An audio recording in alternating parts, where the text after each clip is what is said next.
Studenti Maltin issa għandhom l-opportunità li japplikaw għal Boroż ta' studju biex jiksbu grad ta' Masters fil-Business Administration, l-MBA.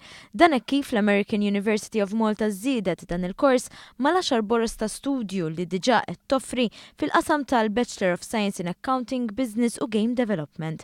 Mawa News, Mark Neal, responsabbli mid-Dipartiment tal-Istudji dwar Negozju, spjega li l-Boroż ta' studju tal-MBA isaħħaħ dawk li l-American University of Malta diġa qed toffri. Well, we're offering the MBA because there is a need for executive education here on Malta, and what we can bring here at the American University of Malta is our international. Imma xar postijiet li l-American University of Malta qed toffri għal dan il-kors, kors li jinkludi studji fuq l-oqsma kollha marbuta mal-MBA.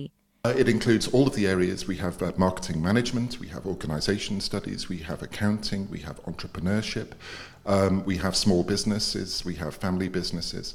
And so as we grow, we're going to be bringing in experts on each of these. Mark Neal stqar li d-deċiżjoni li l-AUM toffri Boroż ta' studju fl-MBA saret bħala parti mill-ftehim ta' 120 miljun euro li l-Gvern Malti u l-American University of Malta iffirmaw. It's a nice way for us to start.